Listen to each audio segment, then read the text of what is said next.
नमस्कार, स्वागत है आपका राज्यसभा टीवी की खास पेशकश खास मुलाकात में। मैं हूं कृति मिश्रा और आज मेरे मेहमान हैं कौशल विकास मंत्री महेंद्र नाथ पांडे जी।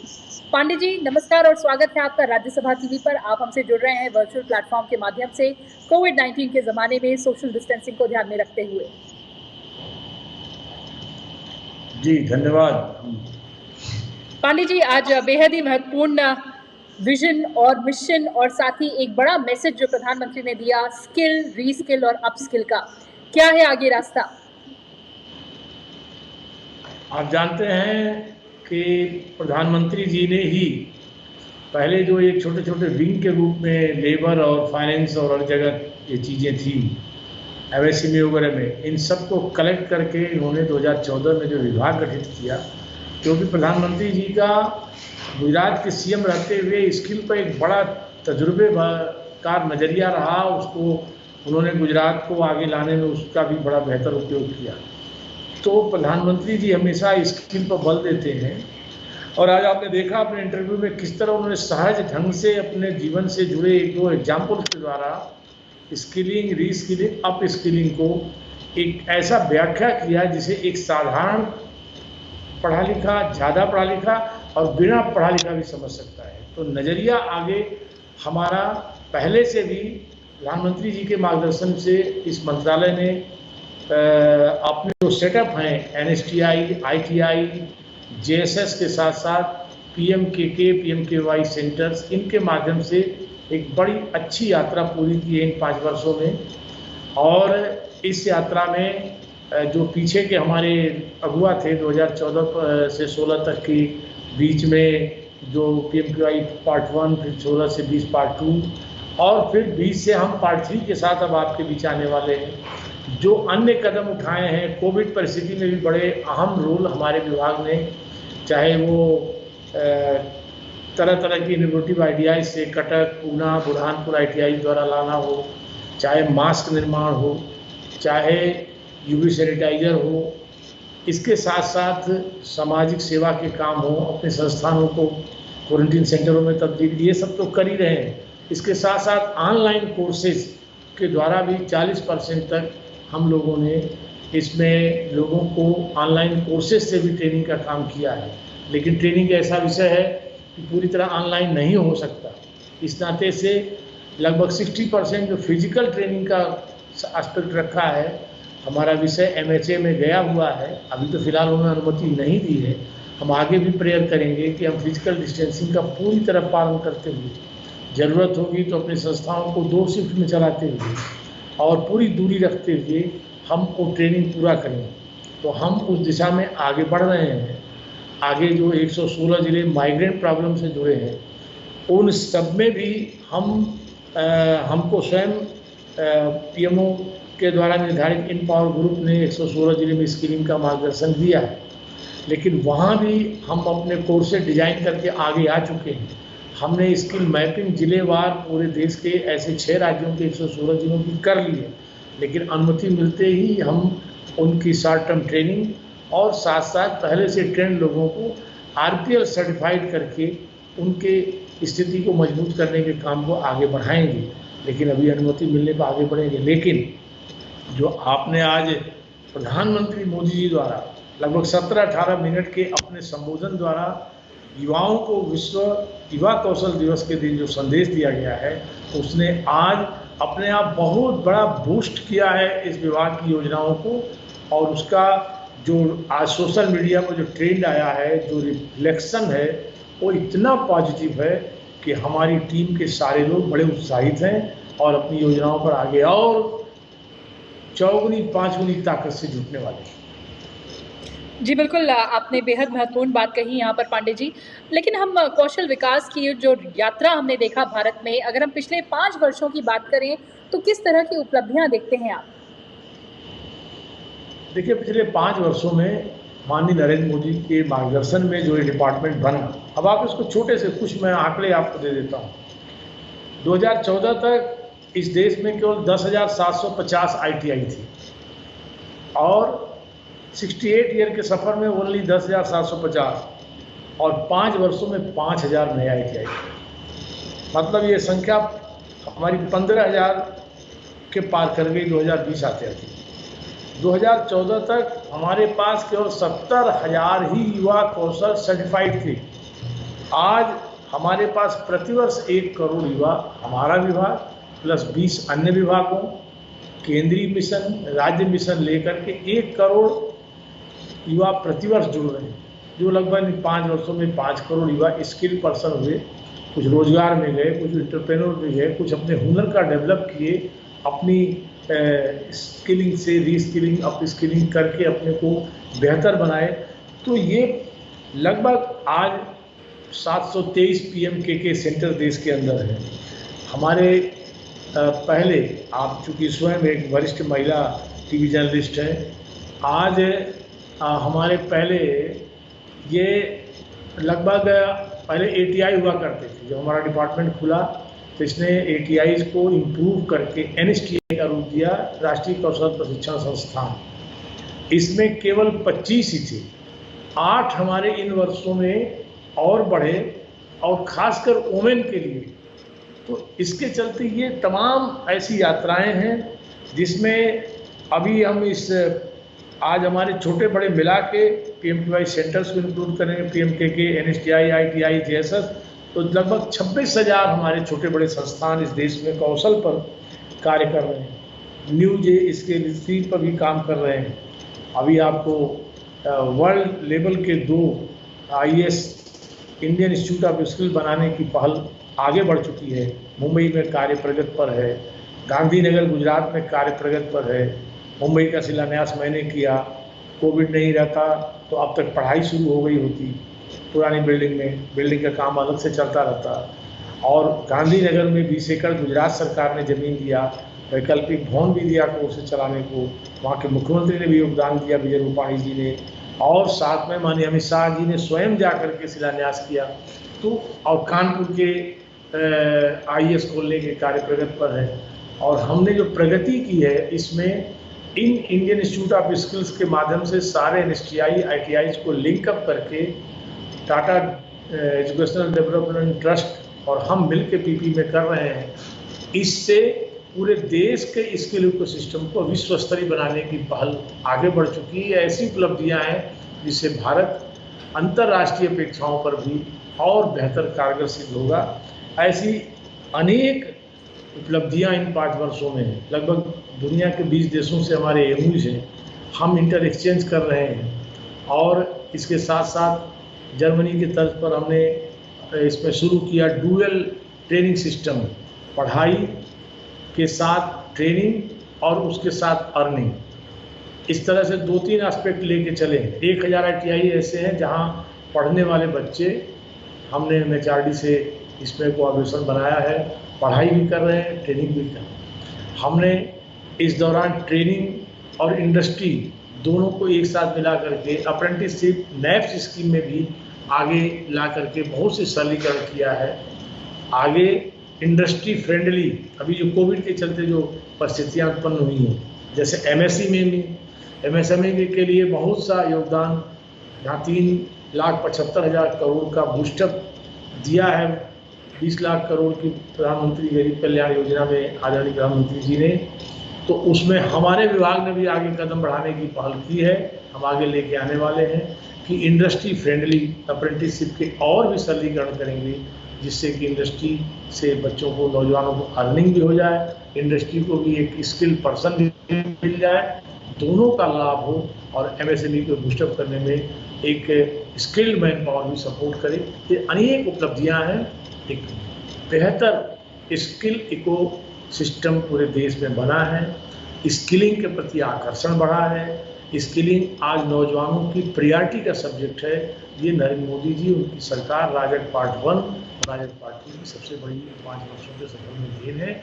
और आज उसको अपना प्रेरक उद्बोधन देके मोदी जी ने उसको एक बड़ा हाई बूस्ट किया है, जिसका लाभ हमारा विभाग आगे उनके शब्दशः एक वाक्यों का उठाएगा। जी बिल्कुल पांडे जी, ये आपने 5 साल की यात्रा का ब्यौरा दिया हमें, लेकिन अगर हम प्रधानमंत्री कौशल विकास योजना की बात करें तो सबसे बड़ा उसका क्या अचीवमेंट आप मानते हैं? कैसे इसने युवाओं को लाभान्वित किया है? देखिए, प्रधानमंत्री कौशल विकास योजना केंद्र सरकार की एक महत्वपूर्ण योजना है। इसमें हम केंद्र के इसमें दो तरह के पार्ट हैं। कुछ तो हमारे फंडिंग पार्टनर हैं जो बड़ी इंडस्ट्री से जुड़े हैं, वो फंड लेकर के ट्रेनिंग देते हैं, उनका अपना महत्व। लेकिन सरकार ने इस पर हजारों करोड़ रुपया खर्च करके और युवाओं को शुल्क स्वयं सरकार वहन करके उनको RPL कर रही है, उनको सर्टिफाइड करके उनको प्रमाणीकरण दे रही है। मसलन कोई आदमी अपना हुनर, उदाहरण के रूप में हमारा लॉजिस्टिक सेक्टर है। अब एक ड्राइवर का क्लीनर था, गाड़ी पर चलते चलते क्लीनर उसने ड्राइवरी सीखी, लेकिन हमने अगर उसको अपने RPL में प्रमाणित कर दिया तो NHDC का, भारत सरकार का स्किल इंडिया का लोगो लग के जब वो कहीं फिर गया नौकरी पर तो अपने आप उसका मूल्य बढ़ गया, उसका वेजेज बढ़ गया। तो इस तरीके से इस प्रधानमंत्री कौशल विकास योजना ने अनेक उपलब्धियां, हमारे डिपार्टमेंट में लगभग दूसरे चरण में 92 लाख से अधिक उम्मीदवार हमारे प्रशिक्षण पाए हैं। PMKY योजना से जुड़े लोगों ने 48% को रोजगार से लिंकअप किया गया है। इसमें PMKY में 250 के आसपास जॉब रोल है। हमारे चाहे प्लम्बर सेक्टर हो, रबर सेक्टर स्किल काउंसिल हो, लॉजिस्टिक हो, हमारे बीच ब्यूटी एंड वेलनेस हो, ऐसे अनेक sector, apparel sector skill council हो, ऐसे तमाम सेक्टर स्किल काउंसिल्स हैं जो देश की सुनामी अच्छे नामधारी संस्थाएं, 37 ऐसी काउंसिल्स हैं जो जुड़ी हैं 250 जॉब रोल के साथ। और उसके साथ हमने PMKY 3 का भी आज उपलब्धियों के क्रम में बताना चाहूँगा कि उसे हमने PMKY 3 का 2020 से 21 से 25 तक का प्लान लेके गए। उस प्लान को केंद्र सरकार ने मंजूरी दे दी है। 1 साल के प्रायोगिक मंजूरी पर हम उस पर आगे बढ़ने वाले हैं, क्योंकि कोविड के चलते फिजिकली वर्किंग की अनुमति अभी गृह मंत्रालय से नहीं है, हमने उसकी प्लान उनको दी हुई है। तो इस स्कीम में आपको मैं एक नई चीज़ का उल्लेख करूँगा कि पहले दिल्ली में बैठ के, वो भी अपनी जगह महत्वपूर्ण था कि कौन कौन सी ट्रेनिंग करनी चाहिए, वो तो चीज़ें जो जिसकी अच्छी उपलब्धियाँ वो तो जारी रहेंगी, लेकिन हमारे देश का ये आबादी का जो घनत्व है, आज जो भौगोलिक संरचना है, तो कहाँ का डिविडेंड डेमोग्राफी क्या डिमांड करती है, कहाँ किस स्किल की ज़रूरत है, कहाँ क्या स्किल गैप है। हमने भी एक स्किल गैप की और स्टडी के लिए भी महात्मा गांधी नेशनल फेलोशिप जो है, ये जो हमारी विश्व बैंक पोषित परियोजना के तहत IIM बेंगलुरु को हमने उसमें जोड़ा है। उसमें भी हमारे देश के करीब 75 जिलों को इन्वॉल्व किया है, वहाँ स्टडी शुरू करा है। आगे हमारा उसका और राज्यों में विस्तार भी 6 राज्यों में है और राज्यों में उसे। तो इन सब चीज़ों को एक साथ ले चल रहे हैं ताकि कहाँ स्किल गैप है, वहाँ किस ट्रेनिंग की ज़रूरत है, कहाँ क्या डिमांड है। और नीचे PMKY 3 में डिस्ट्रिक्ट स्किल कमेटियों को मजबूती दे रहे हैं। हम डिस्ट्रिक्ट का जो कलेक्टर है, डिस्ट्रिक्ट कमिश्नर है, उसको भी इन्वॉल्व कर रहे हैं ताकि हमारी संस्थाएं, डिस्ट्रिक्ट कमिश्नर और ये मिल करके, और साथ में मेरा ITI NSTI सेटअप कंसर्निंग जगहों का और हमारे PMK के, ये मिल के ज़रूरत के हिसाब से स्किलिंग दें और ऐसी स्किलिंग उपलब्ध हो ताकि उसी एरिया में उनको रोज़गार के और अवसर भी मिले। और फिर अगर बाहर जाके रोज़गार है तो उनको बेटर काउंसलिंग मिले। और इस कोविड पीरियड में माइग्रेंट प्रॉब्लम ने अपने आप पिक्चराइज कर दिया है कि कहाँ ध्यान देने की ज़रूरत है। तो वो चीज़ें भी हम, ये PMKY योजना ने इन सब चीज़ पर फोकस किया है। और हमारा जो इकोसिस्टम है स्किलिंग का, वो पूरे देश में खड़ा है। आज हर जगह हम कहाँ किस तरह के रिक्वायरमेंट है, उस तरह के कोर्सेज डिजाइन करके ट्रेनर उपलब्ध कराने की स्थिति में है। इतनी बड़ी उपलब्धि हमारी। जी बिल्कुल, आपने इकोसिस्टम की बात कही, लेकिन राज्यों के साथ मिलकर एक किस तरह से बड़ा इंफ्रास्ट्रक्चर स्किल डेवलपमेंट का आगे खड़ा करने की उम्मीद है? हमारा जो इंफ्रास्ट्रक्चर है, जैसा शुरू में मैंने कहा कि आज हमारे पास 26,000 कौशल संस्थान जो है हमारे ये अपने बीच हैं। आज हमारे पास 8,000 से अधिक ट्रेनिंग सेंटर्स हैं, 2,000 से अधिक हमारे ट्रेनिंग पार्टनर हैं। तो ये इंफ्रास्ट्रक्चर की मजबूती है। हमने आपके बीच में पहले PMKK और इन सब का उल्लेख किया। हमने एक NSQF डेवलप किया है, राष्ट्रीय कौशल योग्यता फ्रेमवर्क। उसमें 1 से 10 तक के रैंक्स हैं, उसमें हम निजी संस्थाओं को भी भागीदारी करते हैं और उस रैंकिंग के अनुसार ट्रेनिंग को और डिजिटल इंडिया की दृष्टि से डिजिटल कौशल प्रदान करने को भी, तो ये सारे इंफ्रास्ट्रक्चर हम लोगों ने मजबूती से उपलब्ध कराए हैं। और हमारे पास इस इंफ्रास्ट्रक्चर का ही प्रतिफल था कि कोविड में शुरुआत में ही परिस्थिति निर्माण होते ही हमने हेल्थ सेक्टर काउंसिल से ट्रेंड, जिसकी हमारी एक बड़ी महत्वपूर्ण बॉडी है, जिसके चेयरमैन डॉक्टर त्रेहन आदि ये सब जैसे लोग हैं, हमने 1,75,000 हेल्थ केयर के क्षेत्र में ट्रेंड लोग जो कहीं कहीं लगे थे और कहीं नहीं लगे थे, ऐसी सूची हेल्थ मिनिस्ट्री को सबसे पहले दी। आज वो काम आ रहे हैं कोविड में कि हमारे इंफ्रास्ट्रक्चर की उपलब्धता और उसकी क्षमता का परिणाम रहा है। और उसमें भारत सरकार द्वारा कौशल प्रशिक्षण के लिए जो राह दिखाई गई, उसी के चलते ये सब संपन्न हुआ है। किस तरह से आगे जाकर Bharat skill capital of the world कहलाएगा?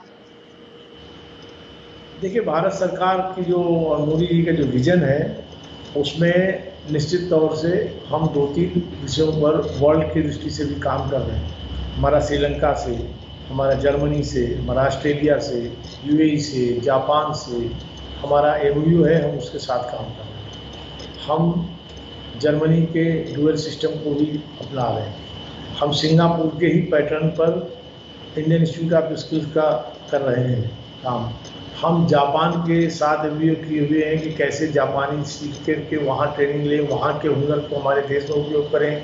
और जापान में होम केयर, मेडिकल हेल्थ और ओल्ड एज अटेंडेंट इस दृष्टि से हमारे लोग जाकर के, ये एक UAE में भी हमारे लोगों का एक बड़ा भारी सेटअप काम कर रहा है। ये तो काम अपनी जगह वो चल रहा है। साथ में जो कोविड के चलते जो लोकल को वोकल करने की बात मोदी जी ने आह्वान किया, जो भारत के मोदी जी एक अनुभव से भरे नेता है।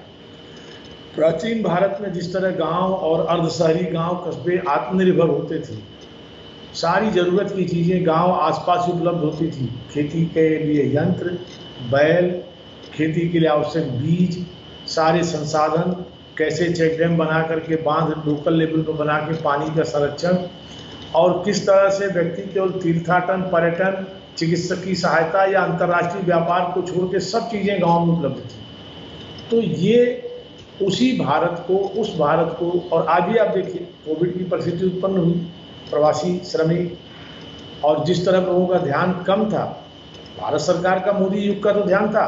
मोदी पार्ट 1 में भी, चाहे प्रधानमंत्री जनधन खाता हो, चाहे गैस के चूल्हे हों, चाहे आयुष्मान भारत हो, ये सब किसके लिए था? उन्हीं गरीबों के लिए था जो इस कोविड में 80 करोड़ आबादी प्रभावित हुई है। उन्हीं के लिए सारी चीज़ें मोदी जी करते जा रहे थे, जिसका प्रतिफल था कि इस परिस्थिति में उनको समय से भोजन भी मिल गया, समय से अन्न भी मिल गया, समय से उनके खाते में पैसा गया, समय से उनको निःशुल्क गैस चूल्हा भी मिला, निःशुल्क गैस सिलेंडर भी मिला, और 80 करोड़ आबादी को 4 महीने मुफ्त राशन दिया भारत सरकार ने, और अभी 4 महीने और देने का ऐलान नवंबर तक के लिए किया। तो ये जो प्रॉब्लम आई, वो लौट के कहाँ गए? अपने गांव, अपने जड़ों में, उधर ही तो उनको सहारा मिला। तो अब आत्मनिर्भर भारत का जो अभियान मोदी जी ने दिया, ताकि ये जो गांव थे, जब वही सहारा है तो उन्हीं को मॉडर्न शेप में स्टेब्लिश करो। आप देखिए, बड़े बड़े बिग और माल बने, हम नहीं कहते हैं कि उनसे बनना नहीं चाहिए, लेकिन बने। जब लॉकडाउन में बंद हो गए तो ये गांव के कस्बों के दुकानदार, अर्धशहरी दुकानदार, गांव के दुकानदार, ये छोटी जो चेन थी, इसी ने सारी आपूर्ति बनाए रखी, जिसके चलते एक भी आदमी को सामान की कमी नहीं हुई। आज देश में मोदी सरकार की पहल पर एक आदमी भूखा नहीं मरा। तो इस परिस्थिति में ज़रूरत क्या है? ज़रूरत है कि इसको मॉडर्न शेप में आगे हम लोग लाएँ। तो उस दृष्टि से कई पहले सरकार द्वारा की गई है। प्रोडक्शन पर अलग से कमेटी काम कर रही है, मैन्युफैक्चरिंग पर काम कर रही है।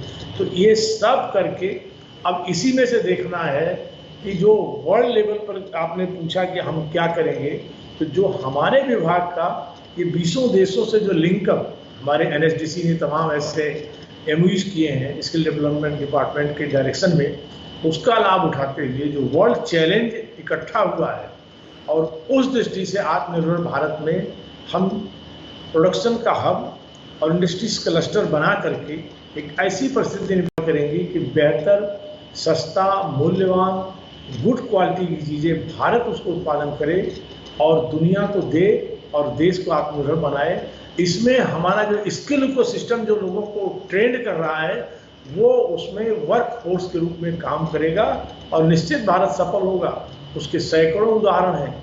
आत्मनिर्भर की क्षमता, इसमें हमारा डिपार्टमेंट, अब जैसे मेरा एक अप्रैल सेक्टर स्किल काउंसिल है, वो भी पीपी किट बनाने में बहुत अग्रणी है।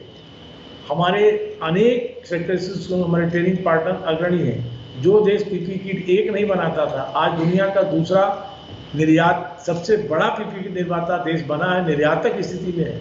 तो यही इस बात को साबित करता है कि हम वर्ल्ड के इस चुनौती के प्रतिस्पर्धा में आगे आके सफल हो सकते हैं। उसमें हमारे डिपार्टमेंट से जुड़ा हुआ जो प्रशिक्षण तंत्र है, उसका जो काम है, उस काम के लिए हम माननीय मोदी जी के मार्गदर्शन में निरंतर कार्यरत, हमारी टीम कार्यरत है। पंडित जी, चलते चलते आपसे जानना चाहूंगी, आपने बताया कि कोविड-19 के दौरान किस तरह से आपका मंत्रालय योगदान दे रहा है, लेकिन हम एक नए नॉर्मल की बात कर रहे हैं, हम एक नई दुनिया की बात कर रहे हैं, जहां शायद हमारी जो जीवन शैली है, जो हमारा लाइफस्टाइल है, उसमें बहुत सारी चेंजेस आने वाले हैं। ऐसे में आने वाले वक्त में किस तरह का योगदान आप एमएसडी का देखते हैं? देखिए, आने वाले समय में हम जो हमारी सोच हमेशा पॉजिटिव है, आगे बढ़ के है।